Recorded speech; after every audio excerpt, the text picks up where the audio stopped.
Marty Bent back after a hiatus, after a little paternity leave on the interview series. This is our first recording in about 2 weeks here. I decided to take a little break to spend some time with the newborn, but I'm very happy that we're coming back from paternity leave with Luke Gromen. Luke, welcome back to the show.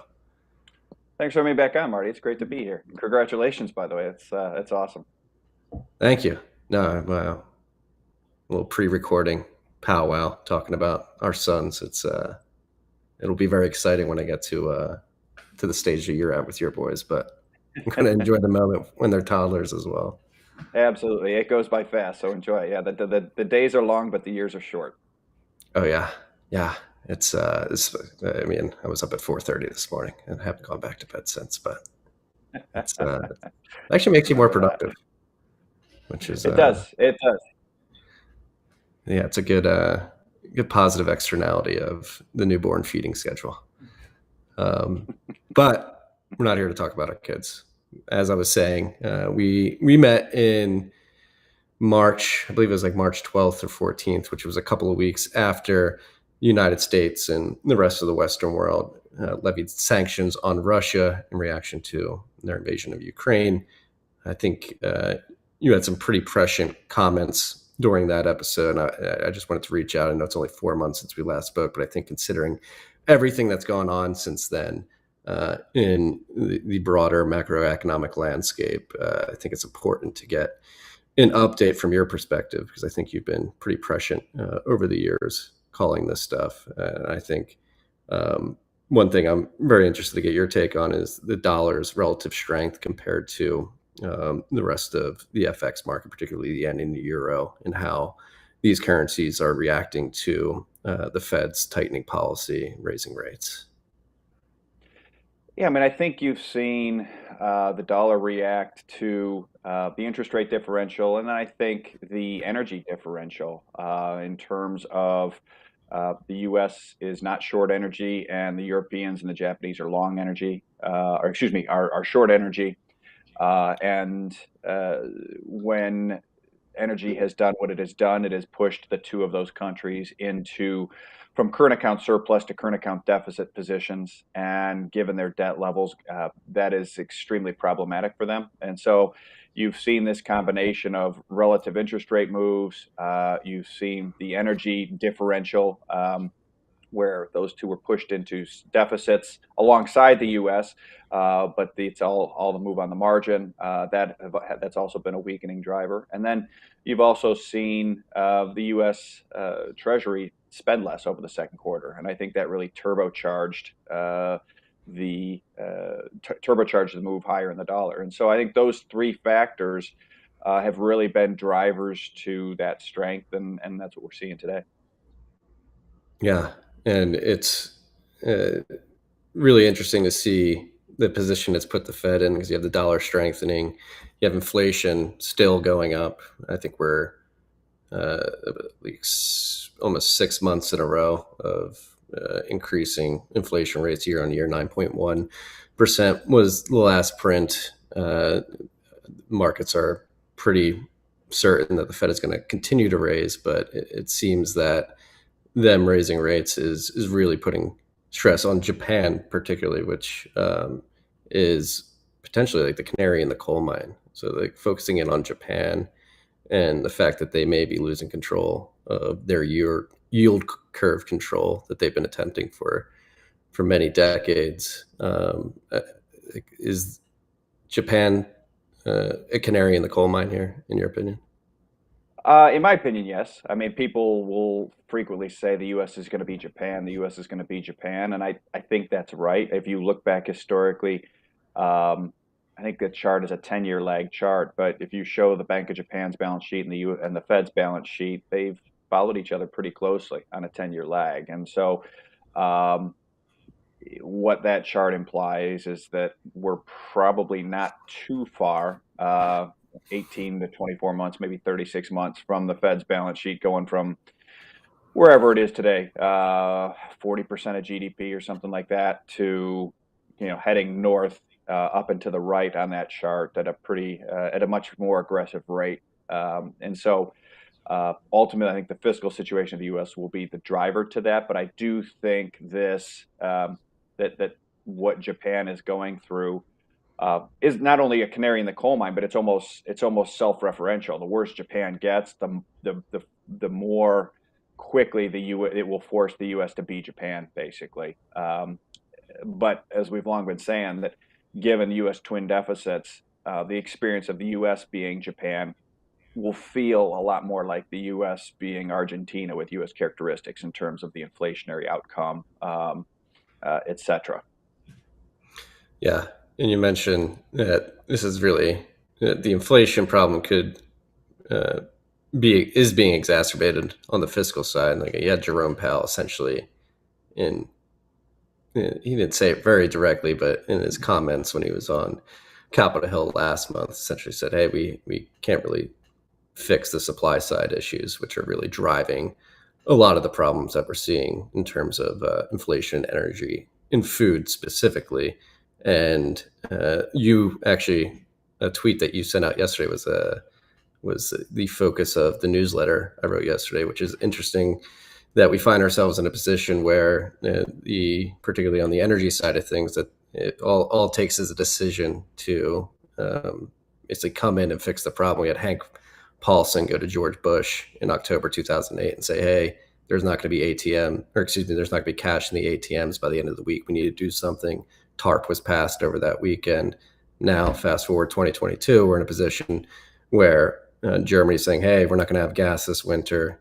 Here in the U.S., we're saying, "Hey, the price for a gallon of gas is headed towards $10. We need to do something." It doesn't seem like the administration in control of the United States or more broadly over in Europe. Maybe Europe's moving a little bit now that their situation is completely dire, but here in the U.S. specifically, it doesn't seem like there's any urgency to fix the problem of increasing energy prices right now, which is insane. I think, yeah, other than topical, other than optical, right? I mean, Biden was in Saudi yesterday, or excuse me, last week, and wanted to, we got the announcement. We had thought going into that meeting, we had written going into that meeting, we wouldn't be surprised if he came away with some sort of Saudi promise to increase production, and that it would be trumpeted by the media as a big diplomacy win for the Biden administration. And it over the weekend, we saw the headlines that the Saudis would increase production by 1 million barrels a day, with the fine print by 2027. Which is it's akin to the Top Gun scene, right? Where hey, we can get the catapults fixed in 10 minutes, and the admiral's like, 10 minutes, this fight's gonna be over in 2. So it's kind of the thing, right? Like, hey, the Saudis can increase production by 1 million barrels a day by 2027. Well, demand's rising by 1 million barrels a day per year, and U.S. shale is depleting on the legacy wells in the Big Four basins at 5% per month.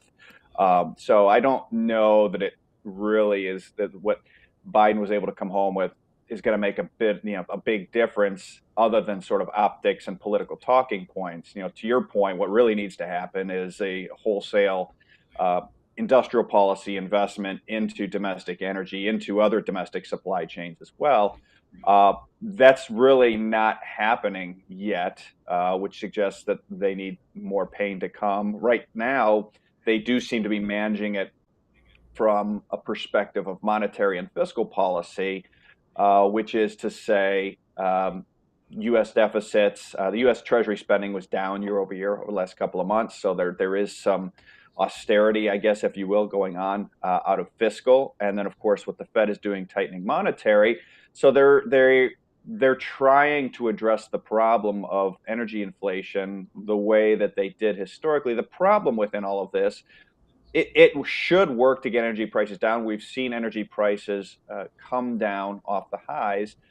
The problem with it is that the legacy declines in the not just U.S. shale, where the legacy declines are much more pronounced than elsewhere in the world, but the installed base of legacy energy production is declining at some level, just given the age of a lot of these big fields, and that's you can estimate what that number is. But the punchline is the demand destruction path to getting energy prices down, inducing a recession that we're seeing out of the U.S. Treasury, out of the U.S. Fed, that can work in the very short run, but we get to a very Malthusian outcome almost if you try to induce a decline in energy prices by declining demand at a time when supplies are declining, and supplies of energy are declining. So you're seeing them take some steps to address it. And then the other issue too, right? So, but it's a very short-term fix. You need to invest more. And then the other problem too with away from this sort of Malthusian implications of trying to reduce energy prices via a demand decrease when energy supplies will decrease if you don't invest in energy, is the fact that Western sovereign debt levels are so high that you don't, again, you can, for the very short term, you can run a demand decrease game plan like you have for much of the last 40 years. But declining GDP when debt to GDP is 125% in the US or 200% in Japan, whatever, you're going to touch off a debt death spiral pretty quickly. And you never know sort of what triggers that until you've already triggered it. So between I think they're trying to manage the optics. I think they're doing some monetary and fiscal stuff in the very short run to try to manage it. But ultimately, the only really politically and economically palatable way to fix it is to invest significantly in more production, not to, what they're doing is simply not sustainable. Yeah, and what's particularly interesting with oil and gas here in the United States is that, I mean, it's twofold. It's mechanical, where, like you just mentioned, we could use like a mandate from the government. It's like, hey, we're going to let you go out and drill, and you don't have to worry about the hammer coming down from the Green New Deal or something like that at some point in the future.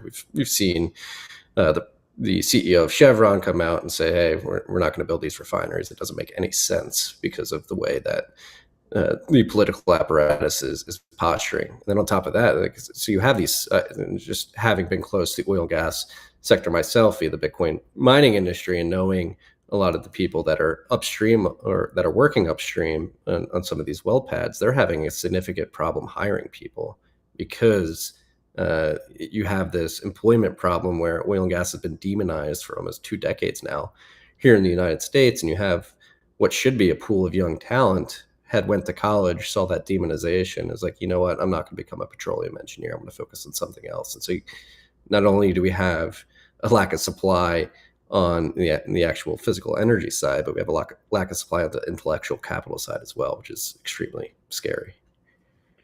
Yeah, I mean, there was a Bloomberg story the other day that I think last year the United States graduated 400 petroleum engineers nationwide, which is incredible, right? Because they just ran the Major League Baseball draft yesterday, right? So there were more guys drafted into the Major League Baseball, which is in and of itself an extraordinarily small percentage of the population. There were more guys just drafted into professional baseball yesterday than there were petroleum engineers graduating in the United States last year, which is a staggering dynamic in and of itself. But then to your point, I have a relationship, been in the energy business a very long time. You made a great point to me recently, which is in the last downturn after 2020, half the labor force left. They didn't sit around waiting for energy to come back. They're gone.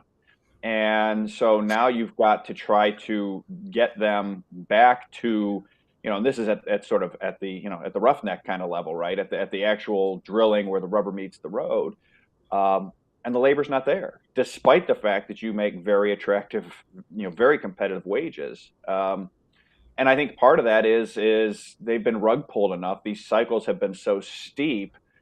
You probably get into, domestic realities, right? Of like, hey, we need to move back to Oklahoma. We need to move back to the Permian Basin. Oh, by the way, these are not always, you go home and tell your wife you're moving to the Permian Basin. You might sleep on the couch for a few nights, right? It's not a cultural center per se. And that's not denigrating that part of the way. It's a tough place to live, work in, right? It's tough. Midland is beautiful this time of year. It's If you compare it to like Riyadh, right? Yeah. Right. So, um, yeah, you've got a labor problem. You've got a labor problem at sort of the actual production level. You've got a labor problem, current and future, at the E&P level when you look at the engineering side. And so we've got the resources, the physical resources, which is more than you can say for much of the rest of the world, but we're creating this incredible own goal scenario over the regulatory, political, ESG dynamic, which was it was a position that could be held up until 4 months ago, and now all of a sudden, Putin, Russia, the situation has reestablished, at least in some people's minds, the preeminence of energy and energy independence and energy production as a source of economic, forget about power, just economic survival, but obviously power as well. So maybe the problem is the politicians don't look at it like the head of Chevron looks at it, right? Where, okay, if I'm going to build a refinery, I don't even know how many billions of dollars a refinery costs. You got to amortize it probably over 30 to 50 years, right? So that's how you're going to NPV the project. If you make the CEO of Chevron and his team amortize a refinery over 10 years, much less 5 years, because of the uncertainty regarding um, environmental and energy policy, there's no universe in which it's going to make sense to do that project. You're just going to generate cash, run down your wells, buy back your stock, take your company private, and in the short run, hey, that's great, but in the long run, for energy security, energy stability, political stability, it's not a good outcome.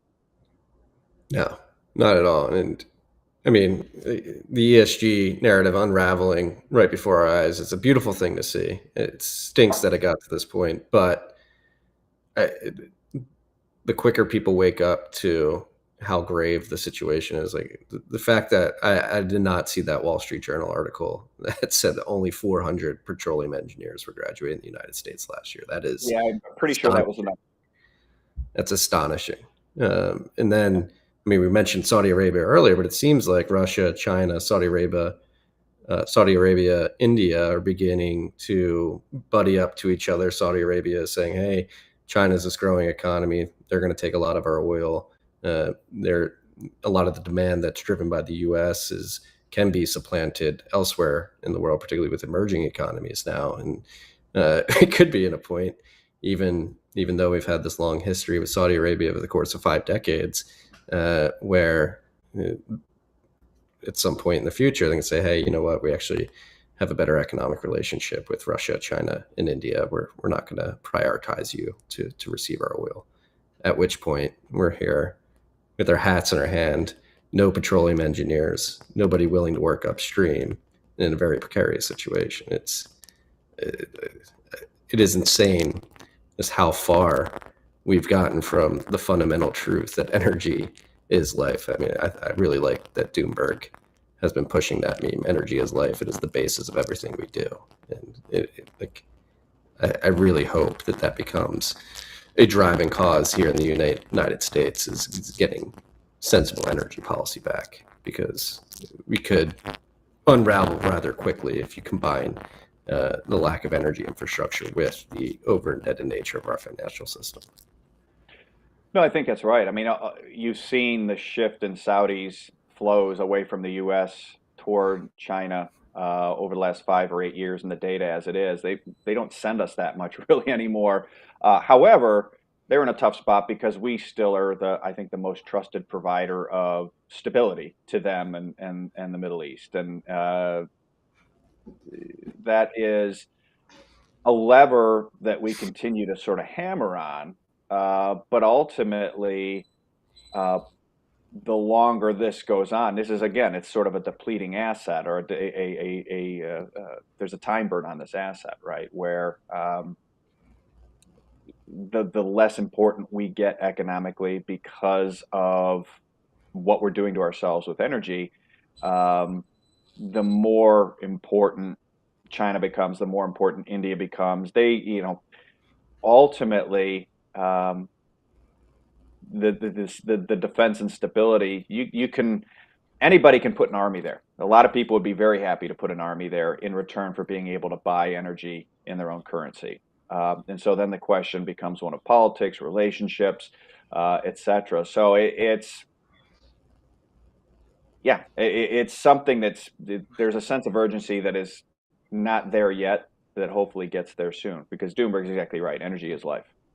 Yeah. Well, turning back to Japan, that's like another interesting development that's happened over the last month is they've decided to bolster their defense forces for the first time in quite some time, which signals that maybe they're not uh, too confident in the ability of the U.S. to protect them over in that area of the world in the South Pacific.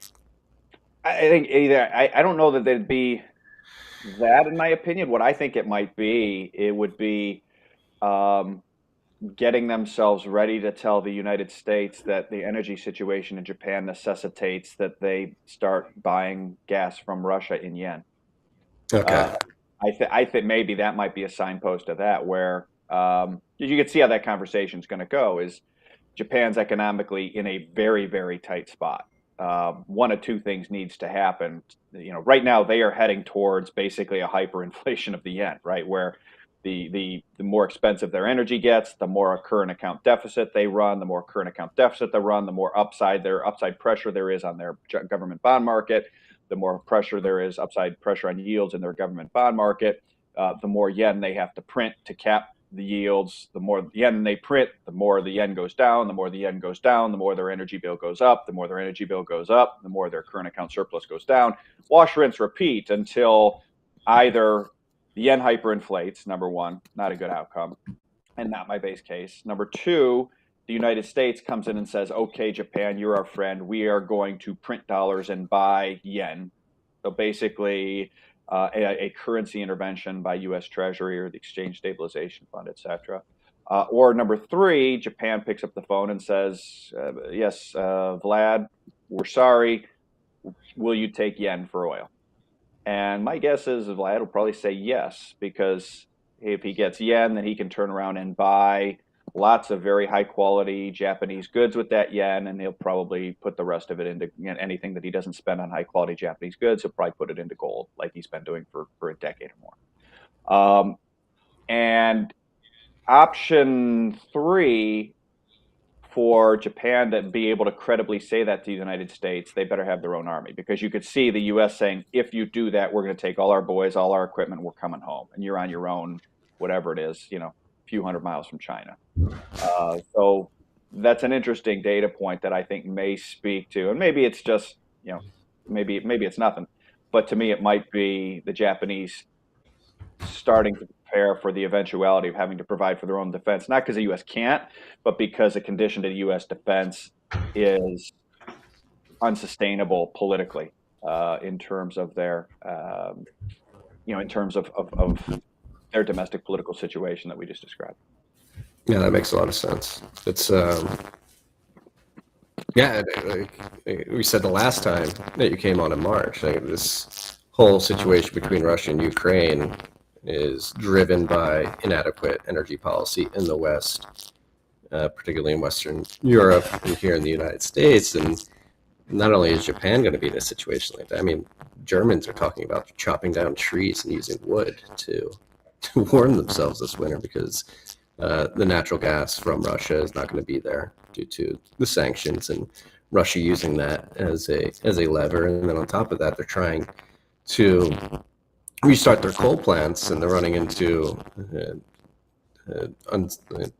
pretty bad coincidental instances of the Rhine River being too low. They can't even get the coal up the river to the plants to turn those back on. And at the same time, they're still planning on decommissioning a bunch of nuclear power plants. And so it wouldn't be surprising, push comes to shove, October, November, December this year, Germany puts their hands up, says, Uncle, we don't care, we need your gas. And this, to me, is the side that I find there's not a lot of second derivative people haven't thought about the second derivative of all this yet, right? Which is, and I think I may have said it back in March. I know I've said it a number of times since March. I think ultimately the contest between the West and Russia is a balance sheet contest, and Putin's got a much better balance sheet than Western social democracies. And what I mean by that is, we get to November, December, maybe even sooner, you're going to start to see German and European production shut down for lack of gas. You're going to start seeing supply chain disruptions. And we just witnessed over the last 12 to 18 months, you don't have to take too many pieces out of the global supply chains before they get completely messed up. And so the Germans and Europe more broadly, they make a lot of very important components within global supply chains. You start taking those parts out, global supply chains are going to relock up. They're going to jam up again. They're going to start to have the same problems we had 12, 14 months ago with global supply chains. Now, we know what happened to inflation in the US, in the world more broadly, when global supply chains started to lock up. The CPI went up 500, 600 basis points, just conservatively. So now you're looking at a situation come November, December, if the Germans have to start shutting down production to conserve gas, you can see supply chains break. You're going to see, I think, quite frankly, the 9% CPI we just saw in the US was probably a local high, because I think the economic data in the US are rolling over so hard already that we're going to see in the next 2 months probably some relief on that. So let's say you get CPI in the US from 900, from 9%, maybe it drops to 7, 6% over the next several months. Now you start having global supply chains break down because of shortages of gas in Europe, removing components needed in global supply chains out of those supply chains. Global supply chains really start to jam up again.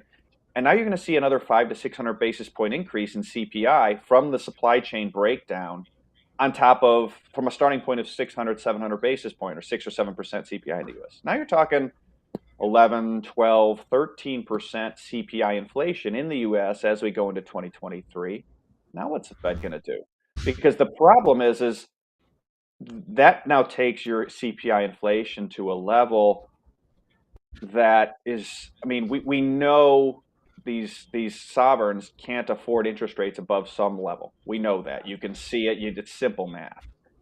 That number is so far below 11, 12, 13% that you're going to basically push the Fed into yield curve control, following the sort of soft yield curve control that the ECB is doing, that the hard yield curve control that the Bank of Japan's already doing, and then now you're printing money to keep yields well below negative real rates, with CPI at 11 to 13% because of the supply chain disruptions tied back to the European gas situation. So there's just not this, everyone's. And then, I'm thankful for it, because it helps my business. So being able to, hey, here's the second and third derivative. Have we not thought about this yet? Because events are moving so fast. That second derivative isn't years away; it's months away. So we'll see. You start taking those supply chain, those components out of supply chains, because you've taken gas out of the European economy. You're going to put upward pressure on inflation, and that's going to sort of re-intensify pressure on these Western central banks to print into inflation. Or, I mean, the amount that once you get CPI 11, 12, 13%, the amount you need to crash the US economy to get inflation back down, again, can't be done because the debt's so high. You'll blow up the debt, the sovereign debt. So you're really in a position we've called Zugzwang, which is a German chess term where you have to move, but every move you make from there is worse than, it would put you in worse position than you're currently in. And it all comes down to two things that you highlighted, which is decades of bad energy policy and decades of bad fiscal and economic policy. We've let the debt get too high and we let production of energy get too low. And here we are. Yeah. It seems like that doom loop that everybody talks about, that precipitates hyperinflation, which is, I mean, nobody ever wants to bring out the H word, but I mean, and I've said this on the show a lot. I don't know your particular thoughts on any potential hyperinflation, but hyperinflation is two parts, right? It's mechanical in terms of the expansion of the monetary base, and then social in terms of the public's confidence in the ability of the central planners to maintain the monetary system. And obviously, we're in a period of quantitative tightening right now, but as you alluded to, if we get lower inflation print and the economy is sort of in a rut, they're going to have to turn the money printer back on. And at the same time, if you look at polls, the public's confidence in the federal government here in the United States at all-time low, and the press at all-time lows. There's a weird sort of confluence of events lining up from the monetary and the social side, that if we have a really gnarly winter with energy shortages and food prices going up at a time when the public doesn't have a lot of confidence in the president or the central bank's ability to manage these things. You could see things. I mean, you mentioned Argentina earlier, but you could see things hitting maybe an escape velocity. And who knows, maybe I'm looking too much into it, but that is what I'm seeing lining up right now. And it's when you look back historically, Rogoff and Reinhardt and Rogoff, two of the foremost experts on global sovereign debt crises, they did a piece in 2009 or 11. It's different this time is the title of it, which is tongue in cheek.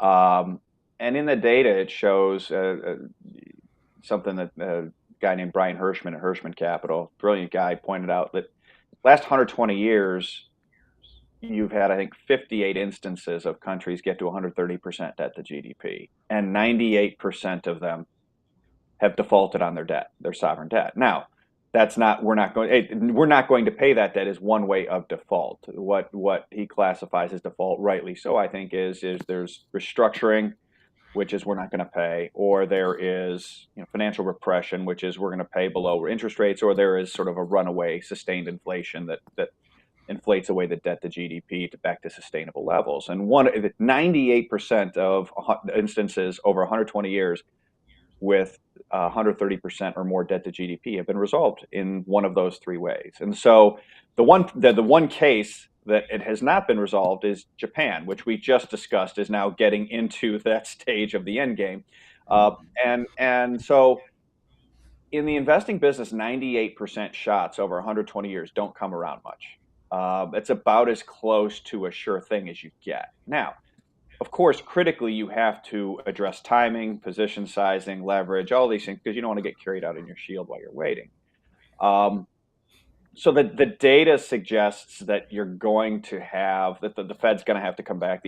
Basically, Western central banks, due to too much debt and not enough investment in energy, domestic energy production, broadly defined over the past several decades,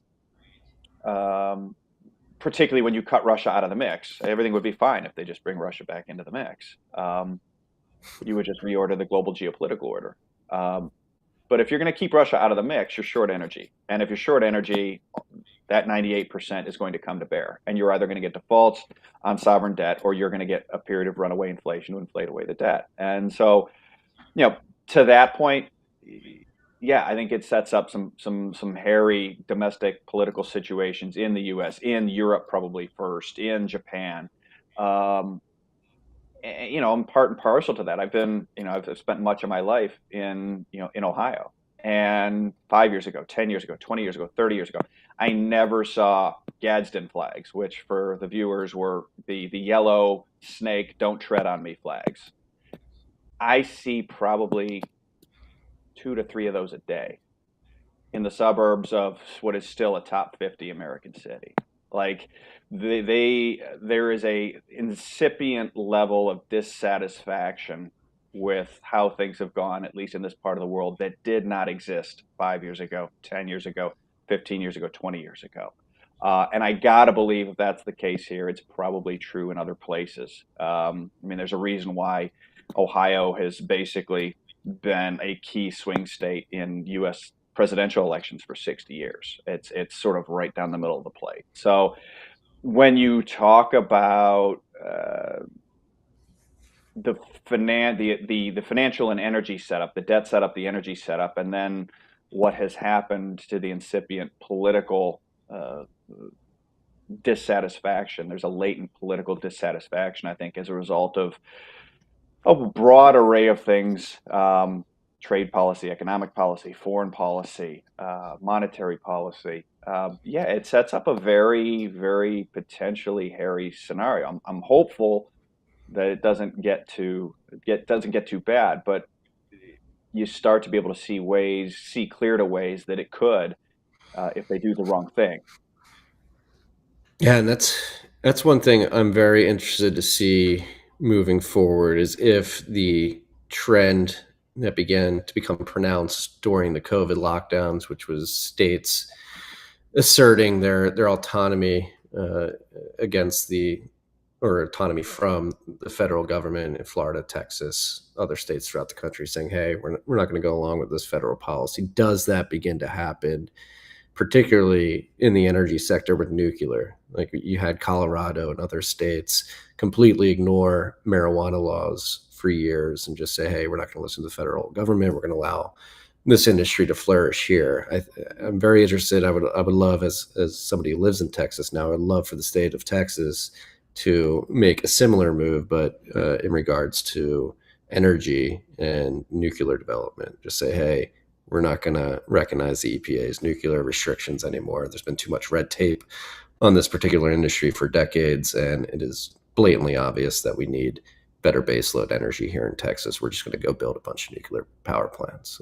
And so with that theme in mind, with all these "Don't Tread on Me" flags popping up, I'm very interested to see if individual states, if you see an increasing of the balkanization of individual states from the federal government, and just begin to outright ignore them.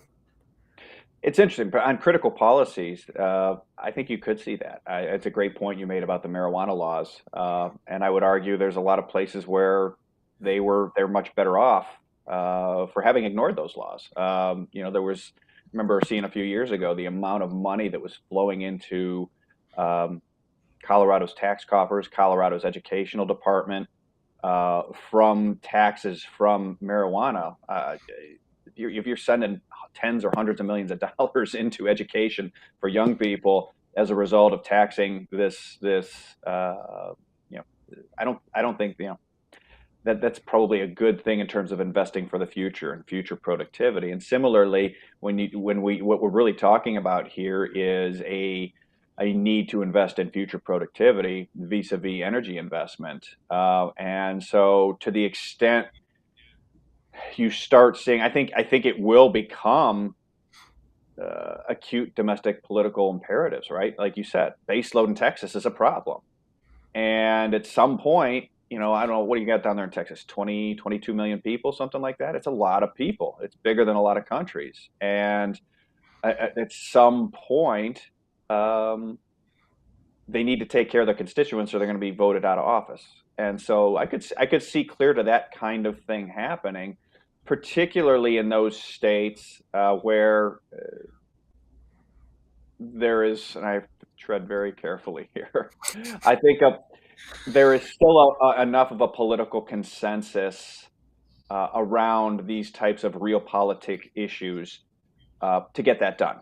So places like you said, like Texas, like Florida, I don't know if there's enough water in Arizona to do nuke as currently structured, but basically, if Washington doesn't step up with leadership on this front, I think you will see leaders in different states, as mandated by their reality on the ground for them, begin to step up. So I think that's an encouraging thing about sort of the system we have, that you can do that. Yeah, it'll be very interesting to see if that recent Supreme Court ruling, West Virginia versus the EPA, emboldens them even quicker to say, I didn't hey. see that. What was that? So there was a Supreme Court ruling when the day their session ended. They ruled on a bunch of things. One of them was West Virginia versus the EPA, which is very specific between that state and the Environmental Protection Agency. But the way many analysts are reading it is it sort of defangs a lot of the bureaucratic administrative bureaucracies, three-letter alphabet soup agencies that have been spun up at the federal level. And so West Virginia won that case. The Supreme Court ruled in favor of West Virginia and basically said that the EPA doesn't have the authority to sort of enforce the Clean Air Act specifically. So that was the specific case, but that case, having the Supreme Court rule in favor of West Virginia, probably has implications beyond the EPA specifically. That's interesting. Yeah, because historically, right, if the state they've kept states in line on this by threatening the restriction of highway dollars, Medicaid or Medicare, dollars, et cetera. There's a lot of ways that they can force compliance, but ultimately, so that to me suggests it's an interesting case because it suggests there is a pain point where the threat of loss of highway dollars, right? I mean, the feds say, Texas, you can't build nukes. It's all hypothetical, of course. You can't build nukes or else we're going to cut your highway funding or we're going to cut back on your Medicaid spending. Well, if you're having baseload energy issues from a political standpoint, the loss of highway dollars, Medicaid dollars stinks.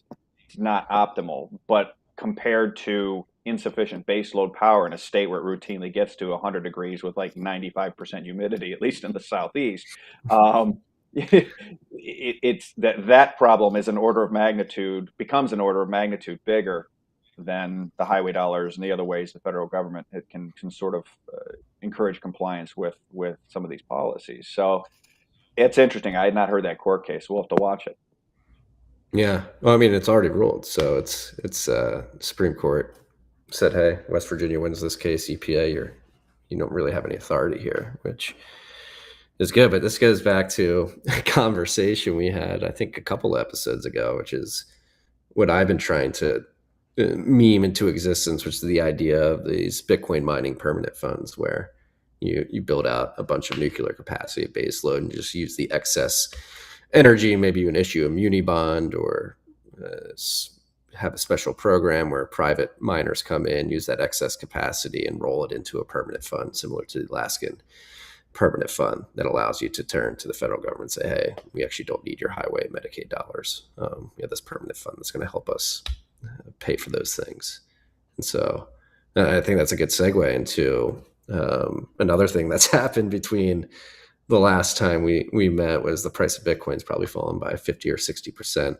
We've had a massive deleveraging event throughout our industry with a lot of centralized lenders who were taking a depositor Bitcoin and lending it out on the back end to people who have proven to take insane bets and completely lose their pants, have caused this cascading deleveraging event in Bitcoin. I'm just curious if you were paying attention to that at all, and if you have any thoughts on Bitcoin's reaction to the deleveraging. Yeah, I think it's been.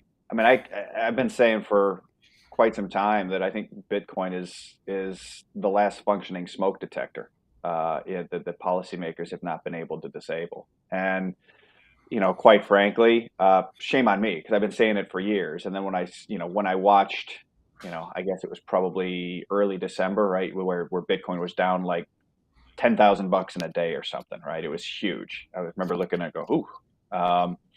And then continued.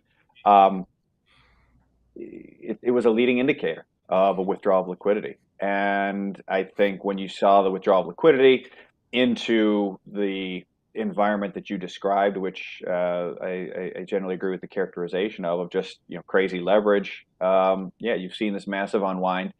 I think there's a great degree to correlate to what I just said, that it's the less functioning smoke alarm, is that the degree of schadenfreude around held by some around what has happened to Bitcoin, I think is going to vanish in coming months, if not weeks, because I think what's happened to Bitcoin is just a leading indicator of what's about to happen to the broader U.S. economy, quite frankly, to the global economy, if more liquidity isn't re-injected by central banks. So, I've been paying attention to it. A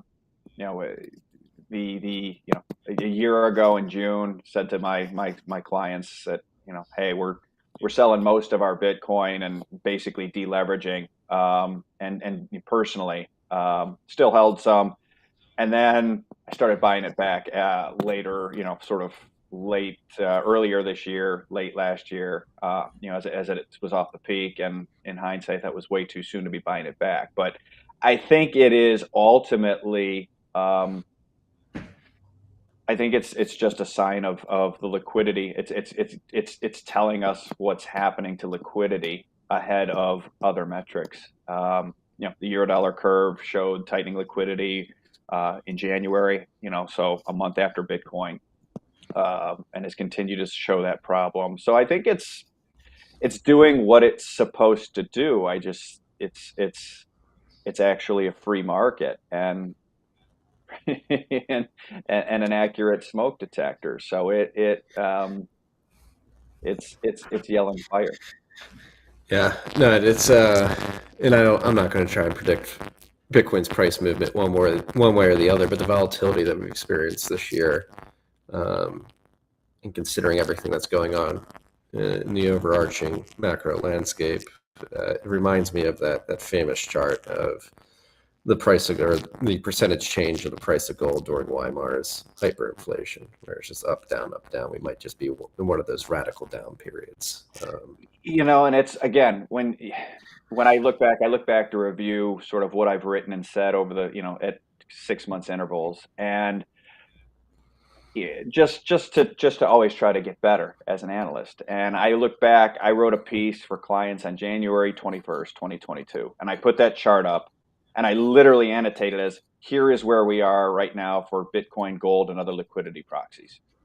And it was at sort of the top of one of those, as it was rolling over for one of those periods where it then went down, as there was a belief for a period of time where there was a period of time where, as you were getting this Weimar hyperinflation, there was a belief, hey, we need to sell gold to buy Reichsmarks because they're going to tighten this time. They can get out of this. And shame on me as an analyst. You're just, okay, own dollars and own energy and go to the beach. Like that was the right call. And instead I got too cute by, hey, well, I think they're going to have to pivot. Quite frankly, the mistake was, at least as back as January, I can't believe they're actually going to go through with tightening. Are they really that dogmatic? Are they really that short-sighted? And the answer is yes, they are that dogmatic. Yes, they are that short-sighted. And adjusted to that by February, and then things started changing with the Russia situation. But I think that's exactly right. I think it's ultimately Bitcoin is doing what gold did in that scenario, where you're getting this fiscal, this bursting global sovereign debt bubble. The volatility, we've been saying for a while, the volatility is going to be face peeling, and here we are. And like, everybody loves face peeling volatility when it's doing this, and nobody loves face peeling volatility when it's doing this. And so it's important. I don't think anything's changed with it. I just think we're in that period of time where, hey, sell gold, buy Reichsmarks, because they're gonna QT, they're gonna put the economy in a recession, and that's gonna fight inflation. Good luck. Not with sovereign debt where it is. Yeah, it'll be. It's. I mean, having been in Bitcoin for 8 years, I saw a plunge from $1,400 to $180, go up to 17,000. Down to 3, up to 69, now down to 22, wherever it is today. It's 17 and a half, I believe. And so this has been the normal sort of market environment for Bitcoin for the first 13 years of its existence, and my 9 years of being around it. But it's funny, like you mentioned, the Schadenfreude, no matter how many times Bitcoin does this, it's always going to die this time around. Yet still producing blocks, still enabling peer-to-peer transactions, and enforcing the 21 million Bitcoin cap, which is again, and it's Bitcoin and gold specifically. It's another thing. Highlighting the energy problem is extremely important, but the energy problem is exacerbated by the money problem, right? You have to fix the money. If the money is inherently broken at the core of the system, it leads to this misallocation of capital, where you can virtue signal about moving to a green economy, because you can just print dollars and subsidize the build out of these unreliable renewables in favor of reliable baseload like nuclear, coal, nat gas, and producing more oil, which is another thing I hope that as the volatility increases and things get more dire here in the West with energy and food inflation, and more importantly, energy and food scarcity, where people just simply aren't going to be able to get access to it. Either they're going to be priced out or it's just not going to be there. That's one thing I worry about in the midst of that chaos, if it does come, that people just to get too insane to take a step back and recognize the core of the problem, which is the fact that we've broken the money. Yeah, I think ultimately it's a currency system problem, right? And I've said before that I think of Bitcoin essentially as an energy proxy. Um, when you're it's a neutral reserve asset with an energy tie. It's the same thing. Gold is the same thing. It's a neutral reserve asset with an energy tie. Both of those should move with energy, the marginal price of energy over time, um, with volatility, and that's not something policymakers want to see in the current system, because it's showing inflation given the debt levels, and that is an indictment of their system. It's a problem for the system that is debt backed. But ultimately, disabling the smoke alarms doesn't change the fire, right? It doesn't change the fact that the building's on fire. It just means more people are going to be very uncomfortable, best case, at some point. And that's kind of what they've been doing with gold for a long time, right? Is the original sin, a little bit, I would argue, of the monetary system the post 71 monetary system was really when they began to disarm gold as a smoke detector. When you disarm that via the expansion of unallocated derivatives centered in London, that allowed short term, hey, great, party on Wayne, party on Garth, take on debt, look, no inflation. But again, ultimately, that game can continue as long as there's no connection to the physical world. And that's where the energy comes in, is once you take that so far that you need a growing supply of cheap energy to make all that debt money good. And when it becomes increasingly apparent that the supplies of effectively infinite supplies of cheap energy will not be there as a result of either geology, in some cases, or of policy, in others, that begins to indict the debt. That this debt can't get paid back in real terms being energy. And you begin to see financial markets move toward true base money. And true base money is energy and gold. And we're living through that. And it ties back to what policymakers are trying to do to fight this in some case in the West, which is, well, we'll just kill demand. That can work for a little bit. It can. We're seeing it. You've knocked down Bitcoin, you've knocked down gold, you've knocked down oil a little bit, but it's not a good outcome politically for humans, etc. Well, exactly. So think about that. You had Larry Summers coming out like, maybe we need to get unemployment up a bit. It's like these people are willing to sacrifice the well-being of citizens just to fix the Frankenstein that they've created. It's insane. It's completely convoluted. No, it takes me back to the section in the movie The Big Short, right, where Brad Ben Pitt's Ripper.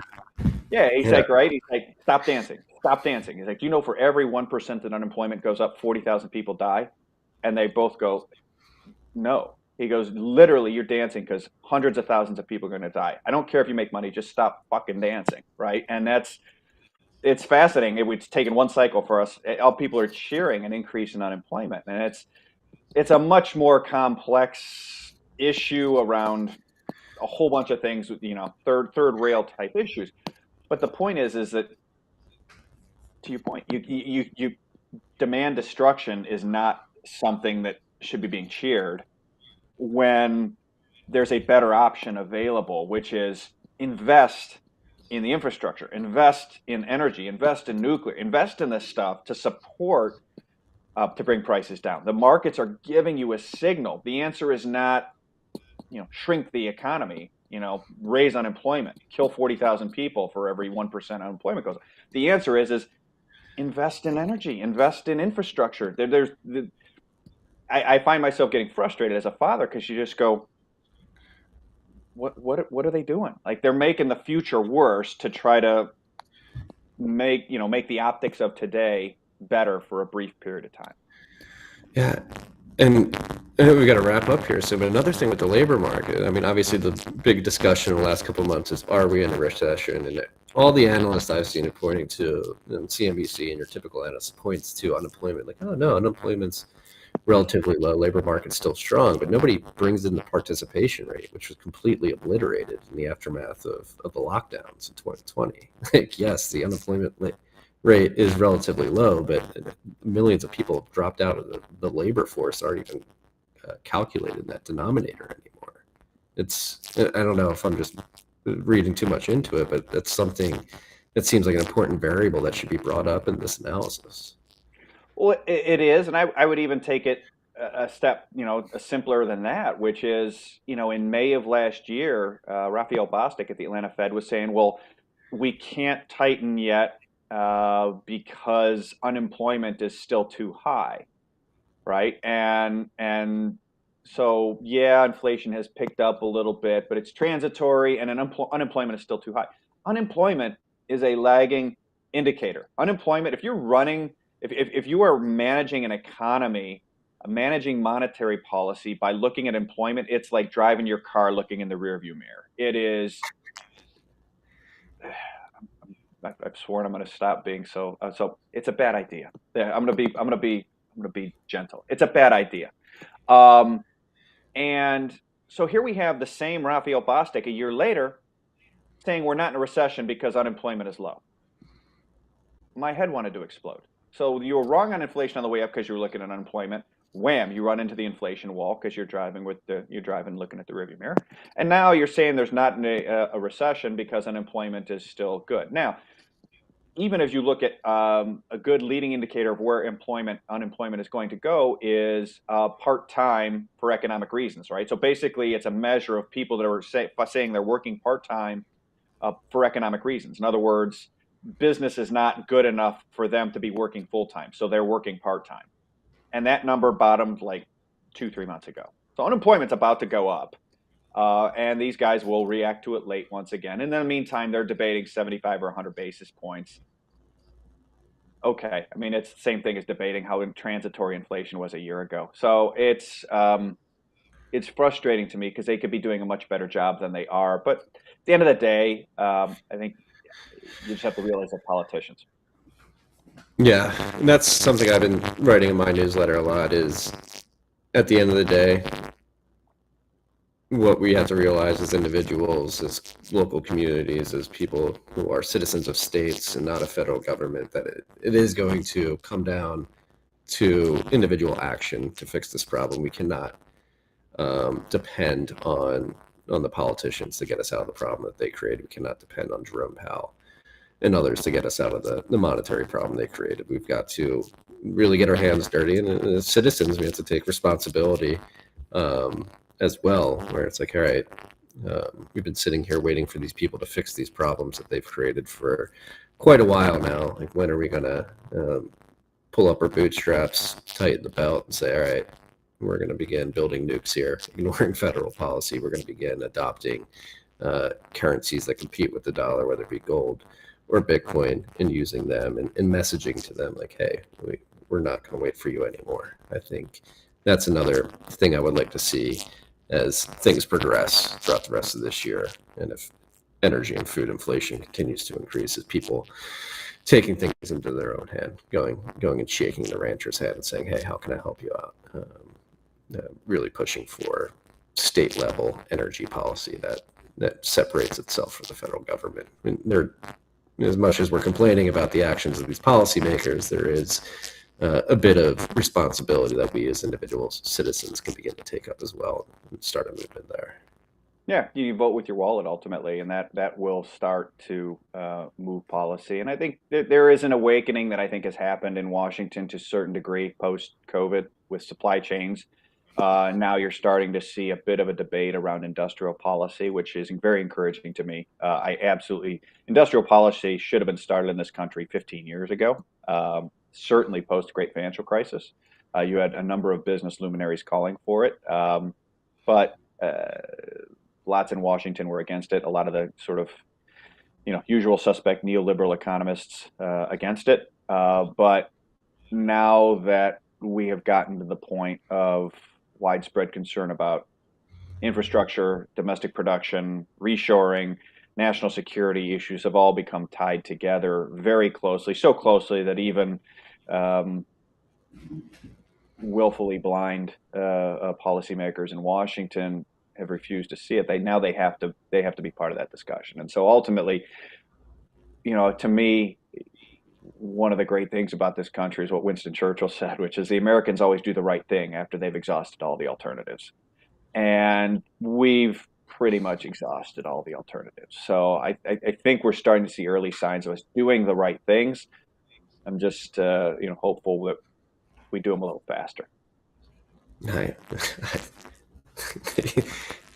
Time is of the essence here, freaks. There's a lot falling apart. If you haven't noticed, I agree and co-sign that we need a bit more urgency here. And like you said in that tweet, it's just like, hey, it's a decision. You just change the rules and allow people to go about and do things. That's the crazy thing. It's, to an extent, it's just simply mental. It's just a decision, a will to actually do things. I watch this great. Yeah, I said so. My family has me and my wife and 3 boys. We have a group text, right? And I sent a video of the coach of Ole Miss's baseball team telling his guys this great 2-minute speech where he said, "Look, in I think it was 59, right, when Roger Bannister ran a sub 4-minute mile. At any rate, that's not important. Roger Bannister, first guy run sub 4-minute mile. Up to that point, hundreds of years, people had tried it. It was considered to be impossible, that the human system could not do it. Human body couldn't handle it. And then he ran it, a sub 4-minute mile. And at first, they didn't even believe it. Like, they measured the track, and it was actually 6 inches long. So he absolutely ran a sub 4-minute mile. And then, like, 2 weeks later, he did it again, and like 3 other guys did. And then in the next year, 138 guys did. And then since over 100,000 humans have run sub 4-minute miles. And so there was just this, the point of the Ole Miss baseball coach's speech, and the point I was trying to impress upon my kids was, it's all a construct in your mind. So much is just a construct in your mind. And that's exactly what this is, which is it just requires a change in thinking. And once you get the change in thinking, it's like the 100th monkey concept, right? It's like, and then it's like few people, everybody. So we're starting I think we're in the few people spot still, but we're moving rapidly to the, everybody adoption. So of moving towards some of these policies. So hopefully, it's encouraging. Yes, and I think that is the most positive line of thinking we've had in this discussion. Probably the best place to stop the conversation. I know you have to get on with your day, but Luke, it is always a pleasure. Thanks for having me on. It was great catching up again, Marty. Where can we find out more about you? Forest for the Trees LLC. Where can people sign up for? Sure. So they go to a website at fftt-llc.com. They can learn a lot more about our different institutional and mass market products. And they can find me on Twitter as well, at Luke Gromen, LukeGromen. Go follow him, freaks. One of the best on Twitter. And one of my favorite recurring guests here. Luke, thank you so much. Thanks for having me on again. Peace and love, freaks.